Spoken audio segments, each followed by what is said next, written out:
सारा आदर सारी महिमा खुदावन को देते हैं और उसके आगे झुकते हैं। इससे पहले कि हम कलाम को देखें, कलाम को सीखें, आए हम पहले अपने सरों को खुदावन की हजूरी में झुकाएं और दुआ में चले गए। Hallelujah, hallelujah. खुदावन आपका धन्यवाद करते हैं खुदावन, आज के इस मुबारक दिन के लिए और इस हसीन समय के लिए जो आपने हमें दिया है खुदावन। परमेश्वर, मैं दुआ करती हूँ खुदावन कि होने दे कि तेरा पाक रूह खुदावन हम सब के ऊपर अपना कब्जा ले खुदावन। मैं अपने आप को तेरे आगे खुदावन सरेंडर करती हूँ और दुआ करती हूँ खुदावन कि मैं जो भी यहाँ से बोलती हूँ पाक रूह की अगुवाई में बोलूँ खुदावन, और यहाँ पे मौजूद एक एक जन को खुदावन तेरे हाथों में देती हूँ। तेरा आत्मा खुदावन खुदा इन सब के ऊपर अपना कब्जा ले खुदावन, अपना विजडम और अंडरस्टैंडिंग का रूह इन्हें बख्श खुदावन, ताकि हम पाक कलाम को गहराई से सीखने पाए खुदावन। मेरी इस दुआ को सुने और ग्रहण करें खुदावन, यीशु मसीह के नाम में ये प्रार्थना मांगते हैं, आमीन। हालेलुया। आज हम देखने जा रहे हैं, कलाम में से सीखेंगे आज अबाउट द लिविंग वाटर, आबे हयात, उर्दू में हम कहते हैं आबे हयात। लिविंग वाटर, वो पानी जो जिंदा है, जो क्या करता है हमारे लिए, हमारी ज़रूरत है, जो हमारी प्यास को बुझाता है। वो पानी जो सिर्फ और सिर्फ इस हमारी फिजिकल थर्स्ट को नहीं बुझाता, बल्कि हमारी रूहानी प्यास को बुझाने में भी सक्षम है।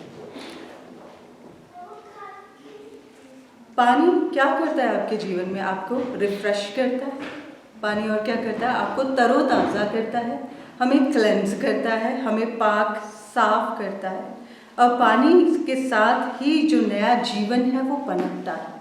अगर आप देखें कि अगर सीड जो है एक खेत में डाल दिया जाए, मिट्टी में डाल दिया जाए, तब तक वो नहीं बढ़ सकता, तब तक वो ग्रो नहीं करता जब तक उसे पानी नहीं दिया जाता।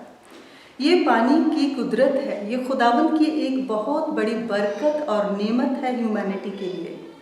और सबसे बड़ा काम जो ये करता है पानी, वो ये है कि पानी हमारी प्यास बुझा देता है, हमें तरोताज़ा कर देता है। दो तरह के पानी के बारे में हम देखते हैं। पानी, एक पानी तो वो होता है जो बहता है, जो तेज़ी से बहता है, और वो फ्रेश वाटर होता है, लाइक जैसे रशिंग वाटर। रशिंग वाटर कौन सा होता है? जैसे रिवर में तेज़ से पानी चलता है, या फिर समंदर कह लीजिए, या फिर झरना पानी का, क्या कहते हैं हम झरने को? वाटरफॉल, या वाटरफॉल, जो ऊपर से वो चश्मा, यस चश्मा, ये दैट्स द राइट वर्ड। तो जो चश्मा है पानी का, वो जो क्या है पानी, वो ताज़ा करता है हमें, उसमें एक फ्रेशनेस पाई जाती है। लेकिन होगा कौन सा पानी? अगर वो रनिंग वाटर है, अगर वो चल रहा पानी है, तो उसमें क्या है? फ्रेशनेस है, उसमें ज़िंदगी पनपती है उससे। लेकिन अगर दूसरी साइड पे आप देखिए, एक है स्टिल वाटर, जो खड़ा हुआ पानी है, जिसमें किसी भी तरह का भी मूवमेंट नहीं हो रही है, एक ही जगह पे खड़ा है।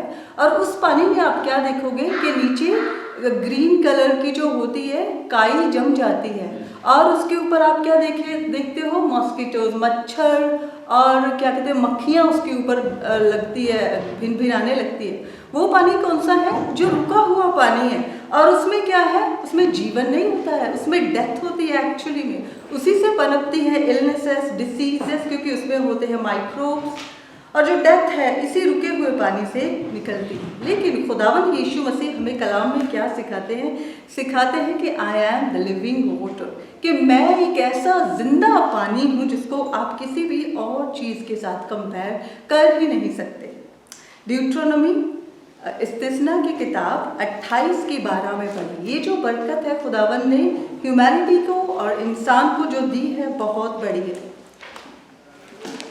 जी। इस्तिस्ना 28 और उसकी 12 में आ जाए।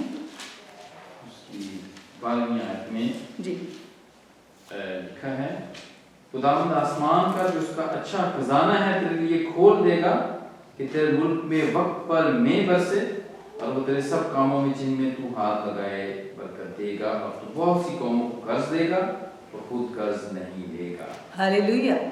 ये चैप्टर पूरे का पूरा क्या है? बरकतों का चैप्टर है या फिर कर्सेस का चैप्टर है। बरकतें और कर्सेस जो है, श्राप जो है, लानतें जो है, खुदावंद बताता है कि अगर तो तुम मेरी कमांडमेंट्स को फॉलो करोगे तो बरकतों की बारिश तुम्हारे ऊपर होगी, लेकिन अगर तुम डिनाई करोगे मेरी कमांडमेंट्स को तो क्या होगा, तुम्हारे ऊपर लानतें पड़ेंगी। वर्स नंबर 12 में जैसे आपने पढ़ा भी, खुदावंद आसमान को जो उसका अच्छा खजाना है तुम्हारे लिए खोल देगा कि तुम्हारे मुल्क में वक्त पर मेंह बरसाए, और वो तुम्हारे सब कामों में जिनमें तुम हाथ लगाओ बरकत देगा, और तुम बहुत से कौमों को कर्ज दोगे पर खुद कर्ज नहीं लोगे। किसके बारे में खुदावंद बात कर रहा है? बारिश के बारे में।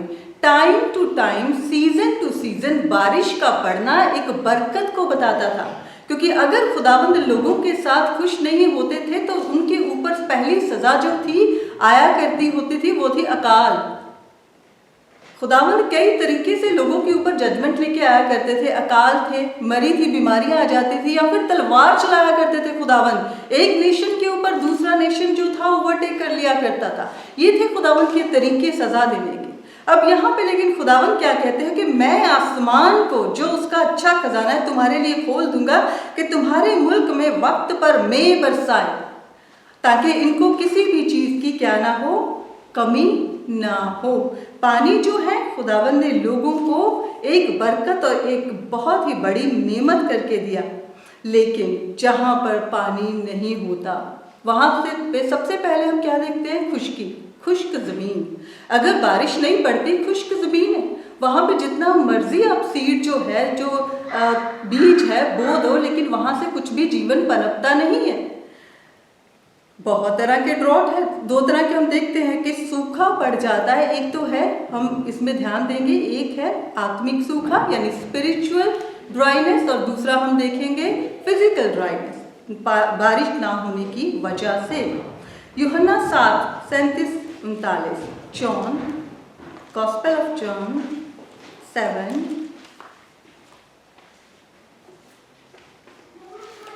जी, बहुत ध्यान से पढ़िएगा। जिंदगी के पानी की नदियां, लिखा है फिर ईद के आखिरी दिन, फिर ईद के आखिरी दिन जो खास दिन है, यीशु खड़ा हुआ और पुकार कर कहा, अगर कोई प्यासा हो तो मेरे पास आकर पिए, जो मुझ पर ईमान लाएगा उसके अंदर से, जैसा कि किताबे मुकद्दस में आया है, जिंदगी के पानी की नदियां जारी होगी। कौन सा दिन? बताएं मुझे, ये कौन सा दिन है? अगर आपने ईदों के बारे में आपको थोड़ी बहुत नॉलेज है तो आपको पता होगा कि ये कौन सी ईद चल रही थी। हम पढ़ते हैं इसको समझने के लिए, आ जाइएगा अहबार, लेविटिकस चैप्टर नंबर 23,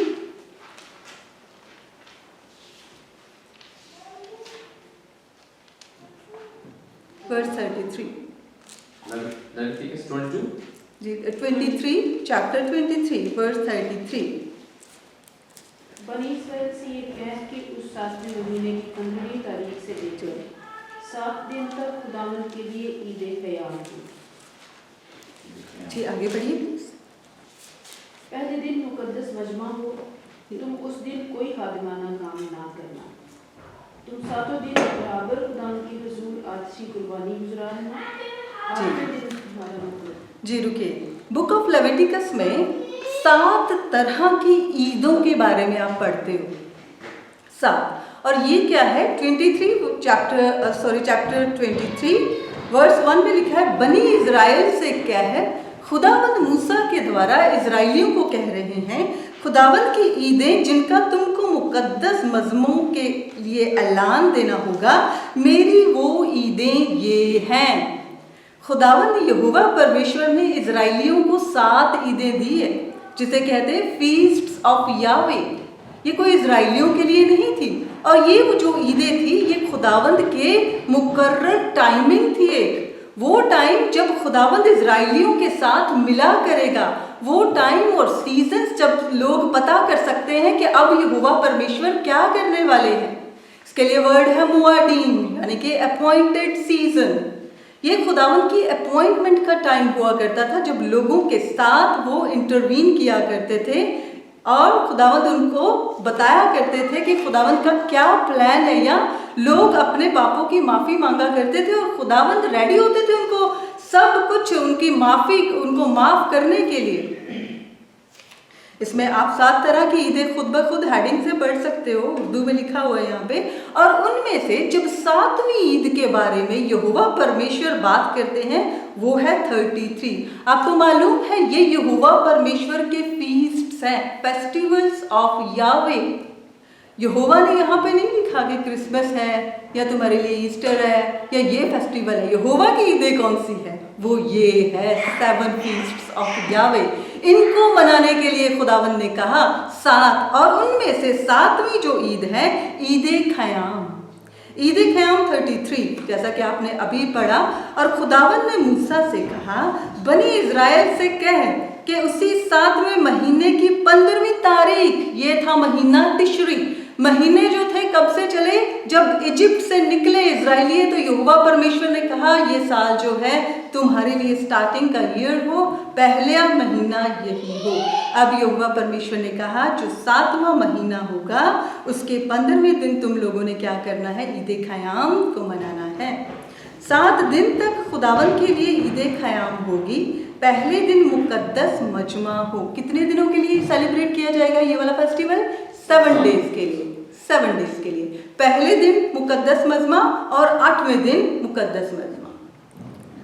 पहले दिन मुकद्दस मजमा हो, तुम उस दिन कोई खादिमाना काम ना करना। तुम 7वें दिन बराबर खुदावंद के हजूर आतिशीन कुर्बानी गुजारना।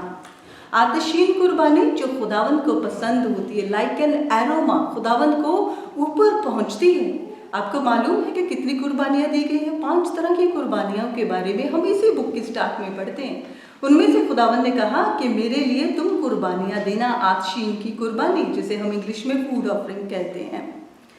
फूड ऑफरिंग, रेन ऑफरिंग और बर्ंट ऑफरिंग, ये सारी ऑफरिंग हम इसके स्टार्ट में पढ़ते हैं। तुम 7वें दिन बराबर खुदावंद के हजूर आतिशीन कुर्बानी गुजराना। 8वें दिन तुम्हारा मुकद्दस मजमा हो और फिर खुदावंद के हजूर आतिशीन कुर्बानी गुजराना, वो खास मजमा है, उसमें कोई खादिमाना काम ना करना। मैं सिर्फ आपसे यही कहूँगी, इतना ध्यान दीजिएगा कि जो 7th वाला फीस्ट है, जो 7वां ये फेस्टिवल के बारे में खुदावंद बात कर रहे हैं, उसके स्टार्टिंग में एक जो है मुकद्दस मजमा होगा और एक उसके आखिरी दिन भी होगा, यानी कि पहला और आखिरी दिन। जो 8वां दिन है वो बहुत ही इम्पोर्टेंट दिन है। इस दिन पता क्या करता है जो प्रीस्ट होता है? प्रीस्ट जाता है पूल ऑफ सिलोम, शिलो का हौज कहते हैं हम ना उसे उर्दू में। शिलो के हौज में जाएगा वो जो प्रीस्ट है और एक गोल्डन उसके हाथ में बर्तन होता है, पिक्चर होता है, वो लेके वहाँ से पानी लेके आएगा। और वो जो पानी है वहाँ पे जो एल्टर है, जिसे हम एल्टर को मज़बा कहते हैं शायद, मज़बा, तो वो क्या करेगा कि पानी लेके एल्टर के ऊपर ऐसे चढ़ाएगा, ऐसे चढ़ाएगा। ये होती थी उस दिन ये जो लोग करते थे ऐसा करते थे, और उस दिन ये बहुत खुश हुआ करते थे। उस दिन भी ये अपने हाथों में ब्रांचेस लेके खुशी के साथ झूमते नाचते हुए डांस करते हुए खुदावंद की प्रेजेंस में होते थे। और एल्टर के ऊपर जो प्रीस्ट होता था वो क्या करता था, उसके हाथ में एक गोल्डन पिक्चर है और वो ऐसे पानी एल्टर के ऊपर गिराता है। जब एल्टर के ऊपर गिराता है तो वो पता क्या काम करता है वहाँ पे? वो खुदावंद का शुक्र करता है कि खुदावंद तेरा शुक्र करते हैं कि तूने इस सीज़न में भी हमें बारिश दी है, कि हमारे पास फसल हुई, हम भूखे नहीं रहे हैं, तू हमारा प्रोविज़न बना है, तूने हमें सब कुछ मुहैया किया है। और वो क्या कहते हैं कि खुदावंद जिस तरह से तूने इस साल में हमें बारिश दी है, इसी तरह से आने वाले टाइम में भी तू हमें बारिश देना। समझ दो आप क्या समझा अभी आपने? पहला दिन, आखिरी दिन, 8वां दिन जो था इम्पोर्टेंट था, उस दिन करते क्या थे? ये साम्स भी बोला करते थे, साम्स, और खुदावंद की आराधना और खुदावंद की तारीफ किया करते थे इस दिन। इसीलिए ये दिन बहुत ही ज़रूरी था। और आपको मालूम है ये जो यावे के फेस्टिवल्स हैं, ये फेस्टिवल्स जीसस ने भी मनाए और डिसाइपल्स ने भी मनाए। ये वाले जो फीस्ट हैं यीशु मसीह ने बनाए और डिसाइपल्स ने भी बनाए। और जब यीशु मसीह यहाँ पे थे वो किस फेस्टिवल में था? जब 737 आप में पढ़ा तो कौन सा फीस्ट चल रहा था? इंग्लिश में कहते हैं फीस्ट ऑफ टैबरनैकल्स और उर्दू में कहते हैं ईद-ए-ख़याम। और ये एक ऐसा फेस्टिवल होता था कि ये जो लोग होते थे, इजराइलाइट्स होते थे, अपने घरों को छोड़ के बाहर झोंपड़ियाँ बना लिया करते थे।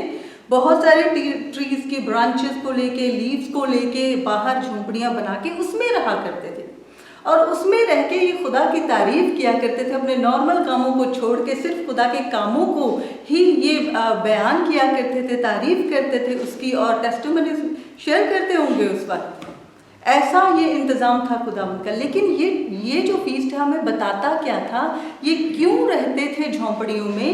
इसलिए रहते थे ताकि ये जान सके कि जब इजराइली मिस्र में से निकाले गए तो वो टेम्पररी जो थी एकोमोडेशन उसमें रहा करते थे, यानी कि अलग अलग जगह के ऊपर कैंप बना के वहाँ पे रहते थे। क्योंकि ये जर्नी कौन सी करने वाले थे?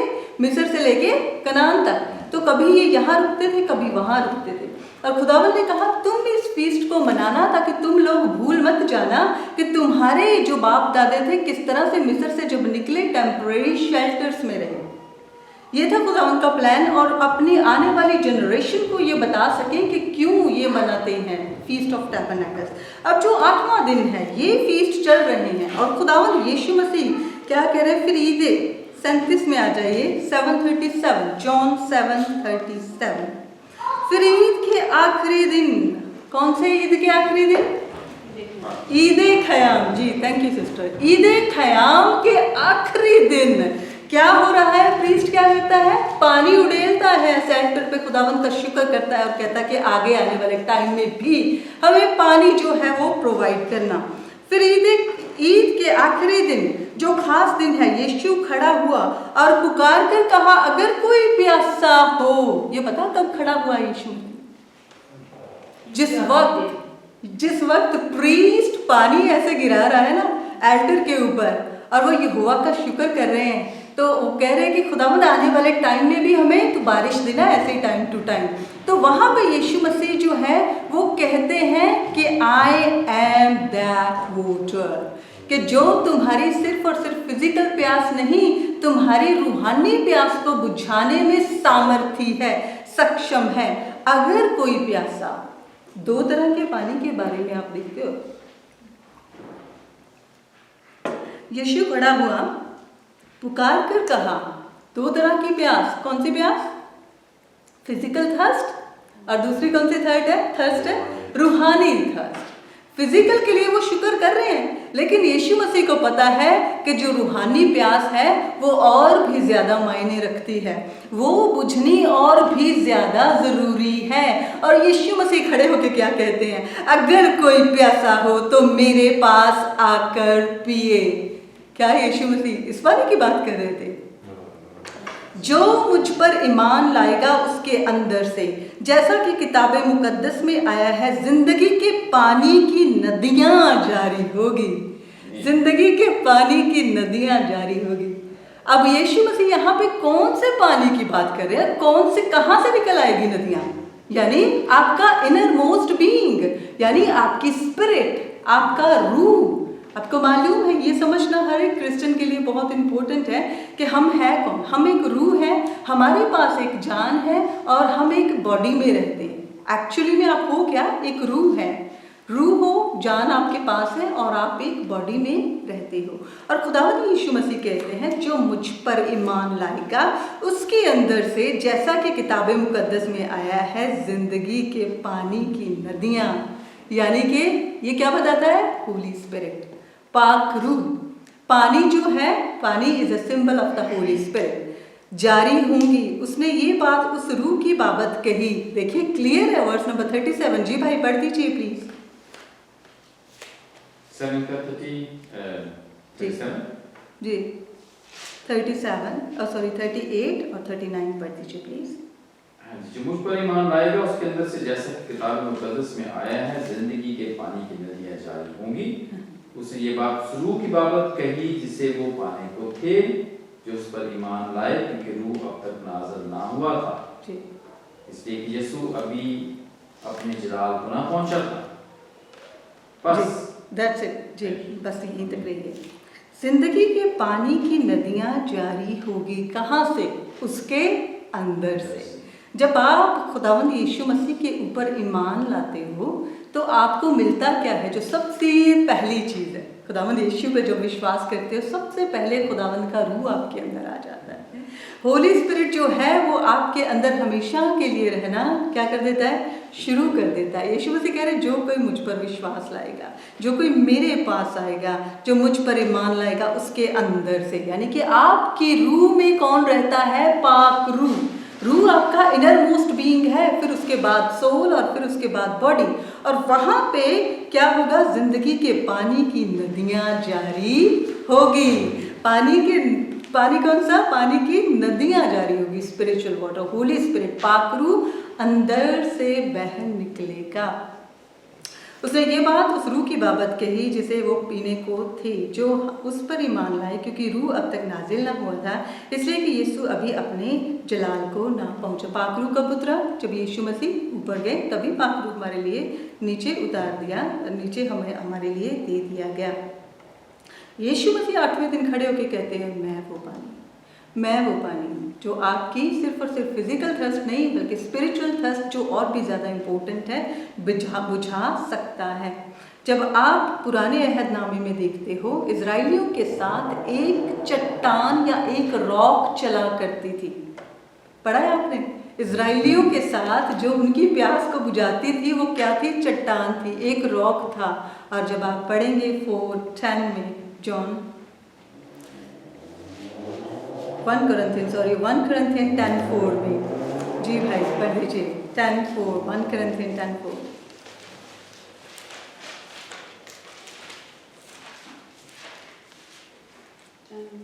फिर 10:4। और सबने एक ही रूहानी पान किया, क्योंकि वो उस रूहानी चट्टान में से पानी पीते थे जो उनके साथ साथ चलती थी, और वो चट्टान मसीह था। हालेलुया। तो पुराने टाइम में जो खुदावंद यीशु मसीह है वो फिजिकल थर्स्ट भी बुझाते हैं, यानी कि इजराइलियों ने पानी पिया, चट्टान से सच में पानी निकला। और जो आज हमारी प्यास बुझाते हैं वो स्पिरिचुअल हमारी थर्स्ट को क्वेंच करते हैं या मिटाते हैं, वो पाक रूह का पानी है। क्योंकि पौलुस क्या लिखता है यहाँ पे? और सबने एक ही रूहानी पानी पिया जो उसके साथ साथ चलती थी, और वो चट्टान मसीह था। पौलुस देख रहा है ये चट्टान कौन था? वो भी मसीह था। ओल्ड टेस्टामेंट में भी प्यास कौन बुझा रहा था इजराइलियों की? खुदावंद यीशु मसीह। और न्यू टेस्टामेंट में भी जो प्यास बुझाई जा रही है, कौन बुझा रहा है? खुदावंद यीशु मसीह। किसके साथ? पाक रूह के साथ। तुम्हारे अंदर से जीवन के जल की नदियां बह निकलेंगी। जॉन 4:10, यहीं पे भी आप दो तरह की प्यास के बारे में देखते हैं। सामरी स्त्री के बारे में जब खुदावंद यीशु मसीह क्या कहते हैं? 4:10, यीशु ने जवाब में उससे कहा, अगर तू खुदा की बख्शिश को जानती। आप सब इस स्टोरी से वाकिफ है कि सामरी स्त्री जो लेडी थी उसने क्या कहा कि तेरे पास तो कुछ भी नहीं है, पानी भरने के लिए भी नहीं है, क्या तू हमारे बाप दादा याकूब से बढ़कर है? यीशु ने जवाब में उससे कहा, अगर तू खुदा की बख्शिश को जानती और ये भी जानती कि वो कौन है जो तुझसे कहता है मुझे पानी पिला, तो तू क्या करती? उससे मांगती। तो तू उससे मांगती। हालेलुया। क्योंकि ये नहीं जानती कि वो किससे बात कर रही है। औरत ने उससे कहा तेरे पास कुछ नहीं है भरने के लिए, लेकिन यीशु मसीह से 14th वर्ष में कहते हैं, मगर जो कोई उस पानी में से पिएगा जो मैं उसे दूंगा, वो अब तक क्या नहीं होगा? प्यासा नहीं होगा, बल्कि जो पानी मैं उसे दूंगा वो उसमें एक क्या बन जाएगा? चश्मा बन जाएगा, जो हमेशा की जिंदगी के लिए जारी रहेगा। जरूरत नहीं है कोई और पानी पीने की। हम लोग क्या करते हैं आज? बहुत सारे Christians, they are thirsty from within. उनको कौन सी प्यास है? स्पिरिचुअली दे आर थर्स्टी, लेकिन वो पहचान करने में सक्षम नहीं है, पहचान नहीं पा रहे हैं कि एक्चुअली में उनको ये फिजिकल थर्स्ट नहीं है, स्पिरिचुअल थर्स्ट है। और वो कोशिश क्या कर रहे हैं इस थर्स्ट को बुझाने की, किन चीज़ों के साथ? अपनी इस प्यास को बुझाने के लिए टाइम कहाँ पे स्पेंड किया जा रहा है? टीवी के साथ, सोशल मीडिया पे, सोशल गैदरिंग में, कल्चरल चीज़ों को एंजॉय करने में, कि शायद हमारी जो ये प्यास है ये बुझ जाए। चाहे हम कोई भी कोशिश कर ले, लेकिन जो प्यास, जो खालीपन हमारा अंदर, इंसान के अंदर है, वो सिर्फ और सिर्फ कौन सा पानी बुझाता है? सिर्फ और सिर्फ यीशु मसीह जो प्रोवाइड करते हैं। खुदावंद यीशु मसीह ही है जो इन दोनों के दोनों प्यास को बुझाने में सक्षम है। 3 क्रूशियल पॉइंट्स जो है इसमें हम देखते हैं। 7 जॉन 7 जी बिल्कुल, जॉन 7 इसी में ही है।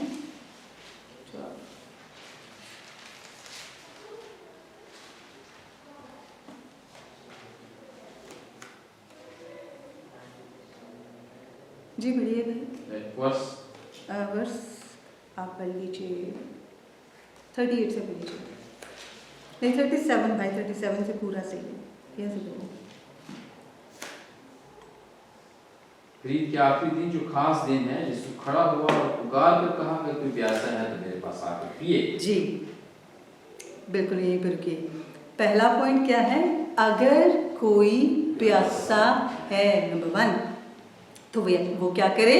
मेरे पास आए और क्या करे? पिए। हाईलाइट कर लीजिए, अंडरलाइन कर लीजिए, इनविटेशन है यहाँ पे हम सब के लिए, पूरी ह्यूमैनिटी को यीशु मसीह बुला रहे हैं अपने पास। अगर कोई प्यासा है, हमने क्या करना है? अपनी थर्स्ट को रिकग्नाइज करना है कि क्या ये थर्स्ट हमारी स्पिरिचुअल है कि नहीं। हमारे अगर अंदर थर्स्ट है ये, तो मेरे पास आए और पिए। 3 चीज़ें याद रखिएगा अपनी थर्स्ट को जाने के लिए आपको कौन सी प्यास लगी हुई है। Number 2, drink. यीशु मसीह के पास जाके यीशु मसीह के पास आए और पिए। Drink, thirsty, come and drink. 3 चीज़ें इसी वर्स में खुदावंद हमें सिखाते हैं। लेकिन जरमाया 22 वर्स 13, जरमाया 2:13 और आइज़ाया 55:1, सिस्टर आप पढ़ लीजिए, भाई आप पढ़ लीजिए। जरमाया 2:13। क्योंकि मेरे लोगों ने 2 बुराइयां की, उन्होंने मुझ आबे हयात के चश्मे को तर्क कर दिया और अपने लिए हौज खोदे हैं, शिकस्ता हौज जिनमें पानी नहीं ठहर सकता। जी बिल्कुल जी। दूसरा है आपके लिए 55:1 पढ़िएगा पहले। क्योंकि मेरे लोगों ने 2 बुराइयां की है। यहोवा परमेश्वर की कंप्लेंट क्या है? क्योंकि मेरे लोगों ने 2 बुराइयां की है, उन्होंने मुझ आबे हयात के चश्मे को तर्क कर दिया और अपने लिए हौज खोदे हैं। यानी कि इस प्यास को बुझाने के लिए उन्होंने मुझ पर सब्र नहीं रखा, मैं उनके लिए काफ़ी नहीं था। अलग अलग तरह से पानी पीने लगे, अलग अलग जगहों से अपनी इस प्यास को बुझाने के लिए वो पीने लगे। ये खुदावंद की कंप्लेंट है। और अपने लिए हौज खोदे हैं, शिकस्ता हौज जिनमें पानी नहीं ठहर सकता। खुदावंद कहते हैं कि ये पानी को, ये जो आप तरीके ढूंढ रहे हो ना, वो आपकी प्यास कभी भी बुझा नहीं सकता। 55:1 जी आइज़ाया। ऐसा प्यासो पानी के पास आओ, और वो भी जिसके पास पैसा ना हो, आओ मोल लो और खाओ। हाँ आओ, मैं और दूध बेज़र और बेकीमत खरीदो। जी बिल्कुल, खुदावंद यीशु मसीह यहाँ पे भी इनवाइट कर रहे हैं 55 में। ऐसा प्यासो पानी के पास आओ और वो भी जिसके पास पैसा ना हो, आओ मोल लो और खाओ। हाँ आओ, मैं और दूध बेज़र और बेकीमत खरीदो। खुदावंद क्या कह रहे हैं कि कोई भी चीज़ आपको देने की ज़रूरत नहीं है। खुदावंद मुफ्त में देते हैं आपको सब कुछ। मांगते क्या है? सिर्फ और सिर्फ आपकी डेडिकेशन, आपका दिल। आपको चाहते हैं खुदावंद, और जब हम अपने आप को समर्पित करते हैं खुदावंद के आगे, तो खुदावंद रेडी है हमें क्या देने के? वो पानी जो कि लिविंग वाटर है। ये पानी करता क्या है? सबसे पहले आपको अंदर से भरता है, भरता है, भरता है। जो खालीपन है ना आपके अंदर, जब पाखरू अंदर जाता है, वो आपको अंदर से भरता है। सामरी स्त्री को क्या कहा कि तुम्हारे अंदर, तुम भर जाओगी पहले अंदर, और फिर उसके बाद क्या होगा, रिवर्स ऑफ वाटर, यानी कि तुम्हारे जब तुम भर जाओगी, तुम्हारे अंदर का खालीपन पूरा भर जाएगा, फिर क्या होगा, तुम्हारे अंदर से जो रिवर्स है, जो नदियां हैं वो बह निकलेगी। यानी कि होली स्पिरिट जो है पहले आपके अंदर भरेगा, फिर होली स्पिरिट आपके अंदर से बह निकलेगा और लोगों के लिए आप एक बरकत और आशीष का कारण बनोगे। ऐसी ट्रांसफॉर्मेशन, ऐसा बदलाव आपके जीवन में आएगा कि लोगों की जिंदगियों में होली स्पिरिट आपके थ्रू मिनिस्ट्री करेगा और लोग जो है खुदावंद यीशु मसीह को अपना जीवन देंगे। Hallelujah, hallelujah. अब क्या है आपके अंदर गया, खुदावंद का रूह आपके अंदर गया, पहले क्या होगा, आपकी स्पिरिचुअल थर्स्ट बुझेगी और आपका अंदर भर गया। फिर उसके बाद आपका जो सोल है, आपका जो माइंड है, जो विल है, जो इमोशंस है, वो खुदावंद रिस्टोर करते हैं, आपको आपकी हेल्थ रिस्टोर करते हैं। आपका जो पास्ट मेमोरीज है, जो हर्ट्स है, जो आपने खोया है, जो हर वक्त आपको तंग करता है, वो चीज़ें जो है वो सब एलिमिनेट करता है खुदावंद का कलाम। तो पहले स्पिरिट, फिर उसके बाद सोल, और जब आपका स्पिरिट और सोल जो है वो रेस्ट में है तो आपकी हो नहीं सकता कि आपकी बॉडी में किसी भी तरह की सिकनेस या डिसीज रह सके, क्योंकि खुदावंद का रूह आपके अंदर क्या करता है, काम करता है। और ये वो खुदावंद है जो जिंदा खुदा है। और मैं आपको बताना चाहती हूँ कि ये जो पानी है वो डेफिनेटली आपकी प्यास बुझाती है, आपको रिस्टोर करती है। 2014-15 की बात है कि जब मैं खुदावंद के कलाम को बहुत ही डेडिकेशन के साथ और बहुत इंटरेस्ट के साथ पढ़ रही थी, इसी वर्ड्स को जो मैंने आज आपके साथ डिस्कस किया 37 से लेकर 39 तक, तो मैंने इसको इतनी बार पढ़ा कि मैं रात को सोते हुए और दिन को कोई भी काम करते हुए, चाहे मैं किचन में थी, चाहे मैं कोई काम कर रही थी, यही कलाम मेरे अंदर चल रहा था। मेरे अंदर जब ये कलाम चलता जा रहा था, मेरा अंदर हील हो रहा था और खुदावंद के लिए मैं गाना भी गा रही थी। जो गाना गा रही थी वो दिन और रात, एक दिन के लिए नहीं, कंटिन्यूस, पता नहीं मैंने कितने दिनों के लिए यही गाया है कि प्यासा है जो वो आए पिए, जीवन जल के नदियाँ से पिए। और मैं दिन रात इसी गाने को अपने अंदर सोते वक्त भी चल रहा है, प्यासा है जो आए पिए, जीवन के जल की नदियाँ से पिए। और जब आप उसके कलाम को इस तरह से मनन करते हैं, मेडिटेट करते हैं, तो ये जिंदा कलाम जो है ना, अलाइव हो जाता है, जिंदा हो जाता है आपके जीवन में। उसी रात जब मैं सोई हूँ खुदावंद ने तो मुझे एक दर्शन दिया। मैंने ड्रीम में क्या देखा कि खुदावंद यीशु मसीह खड़े मेरे सामने, और यीशु मसीह को जब मैंने देखा है तो उनके अंदर से जीवन के जल की नदियाँ ऐसे बह रही थी, जिस तरह से अगर आपने नागरा फॉल देखा है या कोई वाटरफॉल देखा है, उस तरह से यीशु मसीह के अंदर से पानी की नदियाँ मैंने ऐसे बहती दिखी। और मैं उनसे दूर खड़ी थी, यीशु मसीह को मैं देख रही थी लेकिन मैं उनसे बहुत दूर थी, और मैं पानी भी पीना चाहती थी लेकिन मैं पास नहीं जा रही थी। और जब मैंने ऐसी चाह रखी कि मैं बहुत थर्स्टी हूँ, मुझे बहुत प्यास है और मुझे ये पानी चाहिए, लेकिन मैं पास नहीं जा रही थी, मैंने एक ही काम किया जो मेरे लिए इजी था। मैं अपनी नीज के ऊपर आई, जिस तरह हम दुआ करते हैं, मैं अपने घुटनों के ऊपर बैठी और मैंने क्या देखा कि जो यीशु मसीह से पानी बह रहा है वो पूरी का पूरा जो मिट्टी है उसमें सोखा हुआ है। मिट्टी जो है वो फुली ड्रेंच हो चुकी है उस वाटर से जो यीशु मसीह के अंदर से बह रहे हैं। और मैंने क्या किया, वहीं पे खड़े हुए घुटनों पे आई, और जिस तरह से एक स्पंज आपने देखा होगा उसमें पानी भरा हुआ होता है, मैंने नीचे झुक के ऐसे उसको सक किया, ज़मीन को, मिट्टी को। जब मैंने उस पानी को सक किया तो मैंने जाना कि वो पानी इनफ नहीं था मेरे लिए, वो पानी इनफ नहीं था। अब मैं पीना तो चाहती थी, लेकिन एक प्रॉब्लम थी। प्रॉब्लम पता क्या थी कि मैं यीशु के करीब नहीं जा रही थी।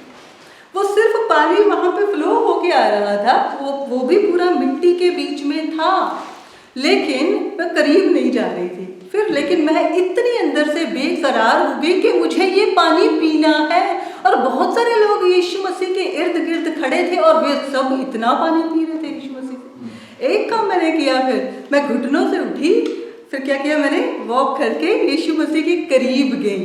और जब मैं यीशु मसीह के करीब गई तो अपने हाथों में लेके ऐसे फुली पिया जितना मुझे चाहिए था, उल्लस में पिया। Praise the Lord, praise the Lord. खुदावंद आज भी बातें करता है। खुदावंद में कोई भी कमी नहीं, लोगों में कमी है। लोगों में कमी है कि उनके अंदर वो प्यास ही नहीं है, वो भूख ही नहीं है कलाम के लिए। यीशु मसीह आज भी रेडी है, वो आज भी आपके लिए तरसता है, उसका दिल आपके लिए धड़कता है और एक ही बात कहता है वो कि कम टू मी, मेरे पास आओ इफ़ यू आर थर्स्टी, मुझसे पियो और फिर मेरे करीब आके रहो, मेरे साथ रिश्ता बरकरार करो। जब मैंने यीशु मसीह से पिया तो मैं इतनी अंदर से खुश हो गई, आप नोटिस नहीं कर सकते। और मैं बहुत दिनों तक इसी कलाम में बनी रही। और खुदावन ने मुझे 2 चीज़ें सिखाई इन दोनों से, इस ड्रीम से। 2 चीज़ें कौन सी थी कि एक, जो मैंने खुदावन को देखा तो मैं अपने घुटनों पे आई। सबसे पहला काम मैंने क्या किया था, मैं घुटनों पे आई थी।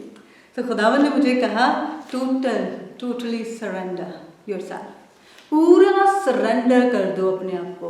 कम टू हिम विद हम्बलनेस, और पूरी हलीमी के साथ खुदावंद यीशु मसीह के पास आओ। घुटनों पे आना ही आपका सरेंडर बताता है, घुटनों पे आना ही आपकी हलीमी बताता है। और दूसरी बात यीशु मसीह ने क्या मुझे सिखाई, कम टू मी क्लोज, यीशु मसीह के करीब आना। ये है खुदावंद जो हमसे चाहते हैं, कंप्लीट सरेंडर, हम्बलनेस और उसके पास, उसके करीब जाना। जब हम ऐसा करते हैं तो हम उससे पानी भर भर के क्या करते हैं, पीते हैं। Hallelujah, thank you Jesus. एक क्या कहते हैं, ताली तो बनती है खुदावंद के लिए।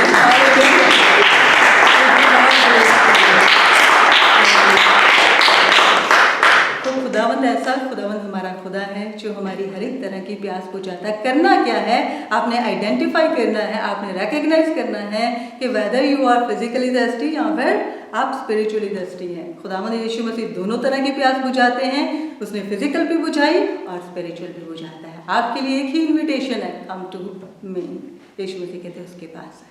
आए हम दुआ में सर झुकाएं। Hallelujah, hallelujah. खुदावंद आपके शुक्रगुजार हैं, खुदावंद तेरी तारीफ़, तेरी महिमा करते हैं। आप आज भी खुदावंद हमसे उतना ही प्यार करते हैं खुदावंद खुदा, जितना शुरू से खुदावंद खुदा आपने हम लोगों से किया है। खुदावंद परमेश्वर, मैं प्रार्थना करती हूँ यहाँ पे मौजूद एक एक जन के लिए खुदावंद, इनको अपने कलाम के लिए भूख और प्यास से भर दे खुदावंद खुदा। परमेश्वर, अगर इनमें से किसी ने खुदावंद तेरे कलाम के लिए खुदावंद अपने जीवन में इस प्यास को खुदावंद छोड़ दिया है, वो भूख इनके जीवन से निकल गई है खुदावंद, तो मैं प्रार्थना करती हूँ खुदावंद कि वो थर्स्ट, वो हंगर खुदावंद जो सिर्फ और सिर्फ आप ही देते हैं खुदावंद, इन लोगों के जीवन में आए खुदावंद खुदा। ये लोग खुदावंद फिर से रिस्टोर हो जाए खुदावंद खुदा, मामूर हो जाए तेरी प्रेजेंस से खुदावंद, तुझे सजदा करे, तेरे करीब आए खुदावंद, तुझसे पिए खुदावंद खुदा और फुली सरेंडर करे अपने आप को। परमेश्वर, एक एक जन को तेरे लहू में कवर करती हूँ खुदावंद, और मैं ये प्रार्थना अपने उद्धारकर्ता यीशु मसीह के नाम से मांग लेती हूँ। आमीन। Thank you.